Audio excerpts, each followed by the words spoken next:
Matthew Henry's Commentary on the Whole Bible. Judges 14. The idea which this chapter gives us of Samson is not what one might have expected concerning one who, by the special designation of heaven, was a Nazarite to God and a deliverer of Israel, and yet really he was both. Here is 1. Samson's courtship of a daughter of the Philistines and his marriage to her, verses 1 to 5, 7 and 8. 2. His conquest of a lion and the prize he found in the carcass of it, verses 5, 6, 8 and 9. 3. Samson's riddle proposed to his companions, verses 10 to 14, and unriddled by the treachery of his wife, verses 15 to 18. 4. The occasion this gave him to kill 30 of the Philistines, verse 19, and to break off his new alliance, verse 20. Samson chooses a Philistine wife, a lion slain by Samson, 1141 BC. 1. And Samson went down to Timnath, and saw a woman in Timnath of the daughters of the Philistines. 2. And he came up, and told his father and his mother, and said, I have seen a woman in Timnath of the daughters of the Philistines, now therefore get her for me to wife. 3. Then his father and his mother said unto him, Is there never a woman among the daughters of thy brethren, or among all my people, that thou goest to take a wife of the uncircumcised Philistines? And Samson said unto his father, Get her for me, for she pleaseth me well. 4. But his father and his mother knew not that it was of the Lord, that he sought an occasion against the Philistines, for at that time the Philistines had dominion over Israel. 5. Then went Samson down, and his father and his mother, to Timnath, and came to the vineyards of Timnath, and, behold, a young lion roared against him. 6. And the Spirit of the Lord came mightily upon him, and he rent him as he would have rent a kid, and he had nothing in his hand, but he told not his father or his mother what he had done. 7. And he went down, and talked with the woman, and she pleased Samson well. 8. And after a time he returned to take her, and he turned aside to see the carcass of the lion, and, behold, there was a swarm of bees and honey in the carcass of the lion.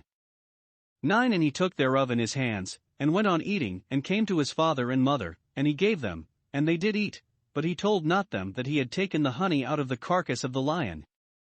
Here 1. Samson, under the extraordinary guidance of Providence, seeks an occasion of quarreling with the Philistines, by joining in affinity with them a strange method, but the truth is Samson was himself a riddle, a paradox of a man, did that which was really great and good by that which was seemingly weak and evil, because he was designed not to be a pattern to us, who must walk by rule, not by example, but a type of him who, though he knew no sin, was made sin for us, and appeared in the likeness of sinful flesh, that he might condemn and destroy sin in the flesh. Romans 8 verse 3. 1. As the negotiation of Samson's marriage was a common case, we may observe 1. That it was weakly and foolishly done of him to set his affections upon a daughter of the Philistines. The thing appeared very improper. Shall one that is not only an Israelite, but a Nazarite devoted to the Lord, covet to become one with a worshipper of Dagon? Shall one marked for a patriot of his country match among those that are its sworn enemies? He saw this woman, verse 1, and she pleased him well, verse 3. It does not appear that he had any reason to think her wise or virtuous, or in any way likely to be a helpmeet for him, but he saw something in her face that was very agreeable to his fancy, and therefore nothing will serve, but she must be his wife. He that in the choice of a wife is guided only by his eye, and governed by his fancy, must afterwards thank himself if he find a Philistine in his arms. 2. Yet it was wisely and well done not to proceed so much as to make his addresses to her till he had first made his parents acquainted with the matter. He told them, and desired them to get her for him to wife, verse 2. Herein he is an example to all children. Conformably to the law of the 5th commandment, children ought not to marry, nor to move towards marrying, without the advice and consent of their parents. Those that do, as Bishop Hall here expresses it, willfully unchild themselves, and exchange natural affections for violent. Parents have a property in their children as parts of themselves. In marriage this property is transferred, for such is the law of the relation that a man shall leave his father and his mother and cleave to his wife.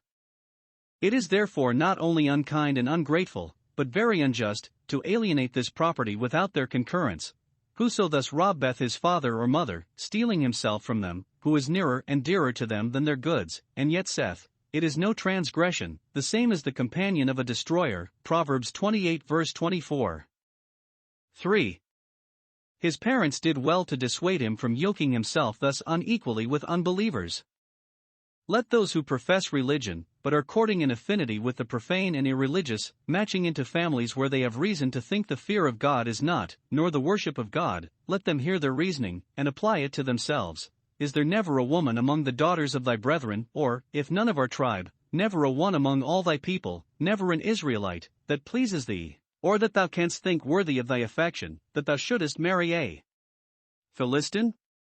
In the old world the sons of God corrupted and ruined themselves, their families, and that truly primitive church, by marrying with the daughters of men, Genesis 6 verse 2. God had forbidden the people of Israel to marry with the devoted nations, one of which the Philistines were, Deuteronomy 7 verse 3. 4.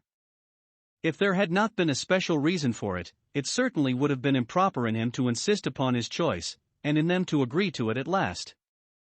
Yet their tender compliance with his affections may be observed as an example to parents not to be unreasonable in crossing their children's choices, nor to deny their consent, especially to those that have seasonably and dutifully asked it, without some very good cause. As children must obey their parents in the Lord, so parents must not provoke their children to wrath, lest they be discouraged. This Nazirite, in his subjection to his parents, asking their consent, and not proceeding till he had it, was not only an example to all children, but a type of the holy child Jesus, who went down with his parents to Nazareth, thence called a Nazarene, and was subject to them, Luke 2 verse 51. 2. But this treaty of marriage is expressly said to be of the Lord, verse 4. Not only that God afterwards overruled it to serve his designs against the Philistines, but that he put it into Samson's heart to make this choice, that he might have occasion against the Philistine. It was not a thing evil in itself for him to marry a Philistine. It was forbidden because of the danger of receiving hurt by idolaters, where there was not only no danger of that kind, but an opportunity hoped for of doing that hurt to them which would be good service to Israel, the law might well be dispensed with. It was said, chapter 13 verse 25, that the Spirit of the Lord began to move him at times, and we have reason to think he himself perceived that Spirit to move him at this time, when he made this choice, and that otherwise he would have yielded to his parents' dissuasives, nor would they have consented at last if he had not satisfied them it was of the Lord. This would bring him into acquaintance and converse with the Philistines, by which he might have such opportunities of galling them as otherwise he could not have. It should seem, the way in which the Philistines oppressed Israel was, not by great armies, but by the clandestine incursions of their giants and small parties of their plunderers. In the same way therefore Samson must deal with them. Let him, but by this marriage get among them, and he would be a thorn in their sides. Jesus Christ, having to deliver us from this present evil world, and to cast out the prince of it, did himself visit it, though full of pollution and enmity, and, by assuming a body, did in some sense join in affinity with it, that he might destroy our spiritual enemies, and his own arm might work the salvation. 2. Samson, by a special providence, is animated and encouraged to attack the Philistines. That being the service for which he was designed, God, when he called him to it, prepared him for it by two occurrences. 1. By enabling him, in one journey to Timnath, to kill a lion, verses 5 and 6. Many decline doing the service they might do because they know not their own strength. God let Samson know what he could do in the strength of the Spirit of the Lord, that he might never be afraid to look the greatest difficulties in the face. David, who was to complete the destruction of the Philistines, must try his hand first upon a lion and a bear, that thence he might infer, as we may suppose Samson did, that the uncircumcised Philistine should be as one of them. 1 Samuel 17 verse 36. 1. Samson's encounter with the lion was hazardous. It was a young lion, one of the fiercest sort, that set upon him, roaring for his prey, and setting his eye particularly upon him, he roared in meeting him, so the word is. He was all alone in the vineyards, whither he had rambled from his father and mother, who kept the high road, probably to eat grapes. Children consider not how they expose themselves to the roaring lion that seeks to devour when, out of a foolish fondness for liberty, they wander from under the eye and wing of their prudent pious parents. Nor do young people consider what lions lurk in the vineyards of red wines, as dangerous as snakes under the green grass. Had Samson met with this lion in the way, he might have had more reason to expect help both from God and man than here in the solitary vineyards, out of his road. But there was a special providence in it, and the more hazardous the encounter was too. The victory was so much the more illustrious. It was obtained without any difficulty. He strangled the lion, and tore his throat as easily as he would have strangled a kid, yet without any instrument, not only no sword nor bow, but not so much as a staff or knife. He had nothing in his hand. Christ engaged the roaring lion, and conquered him in the beginning of his public work, Matthew 4 verse 1, etc., and afterwards spoiled principalities and powers, triumphing over them and himself, as some read it, not by any instrument. He was exalted in his own strength. That which added much to the glory of Samson's triumph over the lion was that when he had done this great exploit he did not boast of it, did not so much as tell his father nor mother, that which many a one would soon have published through the whole country. Modesty and humility make up the brightest crown of great performances. 2. By providing him, the next journey, with honey in the carcass of this lion, verses 8 and 9. When he came down the next time to solemnize his nuptials, and his parents with him, he had the curiosity to turn aside into the vineyard where he had killed the lion, perhaps that with the sight of the place he might affect himself with the mercy of that great deliverance, and might there solemnly give thanks to God for it. It is good thus to remind ourselves of God's former favors to us. There he found the carcass of the lion. The birds or beasts of prey, it is likely, had eaten the flesh, and in the skeleton a swarm of bees had knit, and made a hive of it, and had not been idle, but had there laid up a good stock of honey, which was one of the staple commodities of Canaan. Such plenty there was of it that the land is said to flow with milk and honey. Samson, having a better title than any man to the hive, seizes the honey with his hands. This supposes an encounter with the bees, but he that dreaded not lions' paws had no reason to fear their stings. As by his victory over the lion he was emboldened to encounter the Philistine giants, if there should be occasion, notwithstanding their strength and fierceness, so by dislodging the bees he was taught not to fear the multitude of the Philistines, though they compassed him about like bees, yet in the name of the Lord he should destroy them. Psalm 118 verse 12. Of the honey he here found, 1. He ate himself, asking no questions for conscience sake, for the dead bones of an unclean beast had not that ceremonial pollution in them that the bones of a man had. John Baptist, that Nazarite of the New Testament, lived upon wild honey. 2. He gave to his parents, and they did eat. He did not eat all himself. Hast thou found honey? Eat so much as is sufficient for thee, and no more. Proverbs 25 verse 16. He let his parents share with him. Children should be grateful to their parents with the fruits of their own industry, and so show piety at home. 1 Timothy 5 verse 4. Let those that by the grace of God have found sweetness in religion themselves communicate their experience to their friends and relations, and invite them to come and share with them. He told not his parents whence he had it, lest they should scruple eating it. Bishop Hall observes here that those are less wise and more scrupulous than Samson that decline the use of God's gifts, because they find them in ill vessels. Honey is honey still, though in a dead lion. Our Lord Jesus having conquered Satan, that roaring lion, believers find honey in the carcass, abundant strength and satisfaction, enough for themselves and for all their friends from that victory. Samson's riddle, slaughter of the Philistines, 1141 BC. 10 So his father went down unto the woman, and Samson made there a feast, for so used the young men to do. 11 And it came to pass, when they saw him, that they brought 30 companions to be with him. 12 And Samson said unto them, I will now put forth a riddle unto you. If ye can certainly declare it me within the 7 days of the feast, and find it out, then I will give you 30 sheets and 30 change of garments. 13 But if ye cannot declare it me, then shall ye give me 30 sheets and 30 change of garments. And they said unto him, Put forth thy riddle, that we may hear it. 14 And he said unto them, Out of the eater came forth meat, and out of the strong came forth sweetness. And they could not in 3 days expound the riddle. 15 And it came to pass on the 7th day, that they said unto Samson's wife, Entice thy husband, that he may declare unto us the riddle, lest we burn thee and thy father's house with fire. Have ye called us to take that we have? Is it not so? 16 And Samson's wife wept before him, and said, Thou dost but hate me, and lovest me not. thou hast put forth a riddle unto the children of my people, and hast not told it me. And he said unto her, Behold, I have not told it my father nor my mother, and shall I tell it thee? 17 And she wept before him the 7 days, while their feast lasted.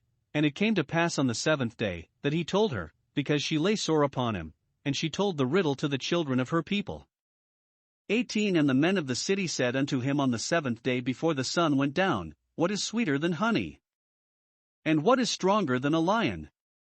And he said unto them, If ye had not plowed with my heifer, ye had not found out my riddle. 19 And the Spirit of the Lord came upon him, and he went down to Ashkelon, and slew 30 men of them, and took their spoil, and gave change of garments unto them which expounded the riddle. And his anger was kindled, and he went up to his father's house. 20 But Samson's wife was given to his companion, whom he had used as his friend. We have here an account of Samson's wedding feast, and the occasion it gave him to fall foul upon the Philistines. 1. Samson conformed to the custom of the country in making a festival of his nuptial solemnities, which continued 7 days, verse 10. Though he was a Nazirite, he did not affect, in a thing of this nature, to be singular, but did as the young men used to do upon such occasions. It is no part of religion to go contrary to the innocent usages of the places where we live, nay, it is a reproach to religion when those who profess it give just occasion to others to call them covetous, sneaking, and morose. A good man should strive to make himself, in the best sense, a good companion. 2. His wife's relations paid him the accustomed respect of the place upon that occasion, and brought him 30 young men to keep him company during the solemnity, and to attend him as his groomsmen. Verse 11 When they saw him, what a comely man he was, and what an ingenuous graceful look he had, they brought him these to do him honor, and to improve by his conversation while he stayed among them. Or rather, when they saw him, what a strong stout man he was, they brought these, seemingly to be his companions, but really to be a guard upon him, or spies to observe him.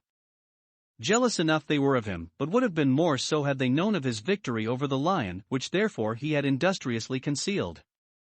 The favors of Philistines have often some mischief or other designed in them. 3. Samson, to entertain the company, propounds a riddle to them, and lays a wager with them that they cannot find it out in 7 days, verses 12 to 14. The usage, it seems, was very ancient upon such occasions, when friends were together, to be innocently merry, not to spend all the time in dull eating and drinking as Bishop Patrick expresses it, or in other gratifications of sense, as music, dancing, or shows, but to propose questions, by which their learning and ingenuity might be tried and improved. This becomes men, wise men, that value themselves by their reason, but very unlike to it are the infamous and worse than brutish entertainments of this degenerate age, which send nothing round but the glass and the health, till reason is drowned, and wisdom sunk. Now 1. Samson's riddle was his own invention, for it was his own achievement that gave occasion for it. Out of the eater came forth meat, and out of the strong came forth sweetness. Read my riddle, what is this? Beasts of prey do not yield meat for man, yet food came from the devourer, and those creatures that are strong when they are alive commonly smell strong, and are every way offensive when they are dead, as horses, and yet out of the strong, or out of the bitter, so the Syriac and Arabic read it, came sweetness. If they had but so much sense as to consider what eater is most strong, and what meat is most sweet, they would have found out the riddle, and neither lions nor honey were such strangers to their country that the thoughts of them needed to be out of the way, and the solving of the riddle would have given him occasion to tell them the entertaining story on which it was founded. This riddle is applicable to many of the methods of divine providence and grace. When God, by an overruling providence, brings good out of evil to his church and people, when that which threatened their ruin turns to their advantage, when their enemies are made serviceable to them, and the wrath of men turns to God's praise, then comes meat out of the eater and sweetness out of the strong. See Philippians 1 verse 12. 2. His wager was more considerable to him than to them, because he was one against 30 partners. It was not a wager laid upon God's providence, or upon the chance of a die or a card, but upon their ingenuity, and amounted to no more than an honorary recompense of wit and a disgrace upon stupidity. For his companions, when they could not expound the riddle themselves, obliged his wife to get from him the exposition of it, verse 15. Whether they were really of a dull capacity, or whether under a particular infatuation at this time, it was strange that none of the 30 could in all this time stumble upon so plain a thing as that, what is sweeter than honey and what stronger than a lion? It should seem that in wit, as well as manners, they were barbarous indeed to threaten the bride that, if she would not use means with the bridegroom to let them into the meaning of it, they would burn her and her father's house with fire. Could anything be more brutish? It was base enough to turn a jest into earnest, and those were unworthy of conversation that would grow so outrageous rather than confess their ignorance and lose so small a wager, nor would it save their credit at all to tell the riddle when they were told it. It was yet more villainous to engage Samson's wife to be a traitor to her own husband, and to pretend a greater interest in her than he had. Now that she was married she must forget her own people. Yet most inhuman of all was it to threaten, if she could not prevail, to burn her and all her relations with fire, and all for fear of losing each of them the value of a shirt and a coat. Have you called us to take what we have? Those must never lay wagers that cannot lose more tamely and easily than thus. 5. His wife, by unreasonable importunity, obtains from him a key to his riddle. It was on the 7th day, that is, the 7th day of the week, as Dr. Lightfoot conjectures, but the 4th day of the feast, that they solicited her to entice her husband, verse 15, and she did it. 1.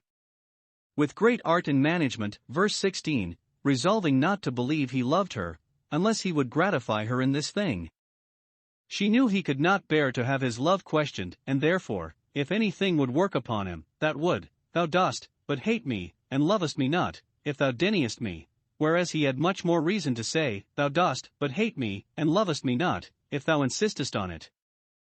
And, that she might not make this the test of his affection, he assures her he had not told his own parents, notwithstanding the confidence he reposed in them.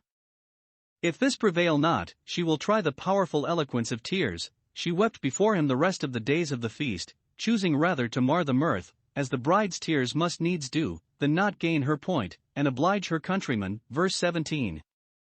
2. With great success. At last, being quite wearied with her importunity, he told her what was the meaning of his riddle, and though we may suppose she promised secrecy, and that if he would but let her know she would tell nobody, she immediately told it to the children of her people, nor could he expect better from a Philistine, especially when the interests of her country were ever so little concerned. See Micah 7 verses 5 and 6. The riddle is at length unriddled, verse 18. What is sweeter than honey, or a better meat? Proverbs 24 verse 13. What is stronger than a lion, or a greater devourer? Samson generously owns they had won the wager, though he had good reason to dispute it, because they had not declared the riddle, as the bargain was, verse 12, but it had been declared to them. But he only thought fit to tell them of it. If you had not plowed with my heifer, made use of your interest with my wife, you would not have found out my riddle. Satan, in his temptations, could not do us the mischief he does if he did not plow with the heifer of our own corrupt nature. 6. Samson pays his wager to these Philistines with the spoils of others of their countrymen, verse 19.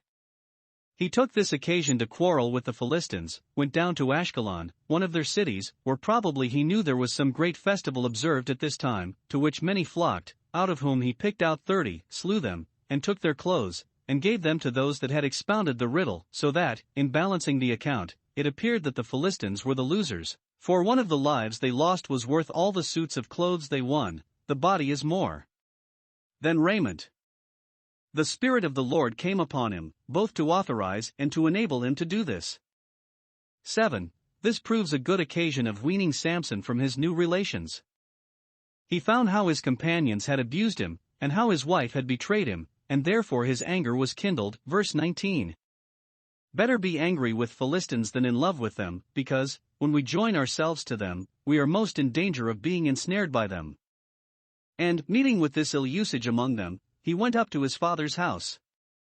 It were well for us if the unkindnesses we meet with from the world, and our disappointments in it, had but this good effect upon us, to oblige us by faith and prayer to return to our heavenly Father's house and rest there. The inconveniences that occur in our way should make us love home and long to be there. No sooner had he gone than his wife was disposed of to another, verse 20. Instead of begging his pardon for the wrong she had done him, when he justly signified his resentment of it only by withdrawing in displeasure for a time, she immediately marries him that was the chief of the guests, the friend of the bridegroom, whom perhaps she loved too well, and was too willing to oblige, when she got her husband to tell her the riddle. See how little confidence is to be put in man, when those may prove our enemies whom we have used as our friends.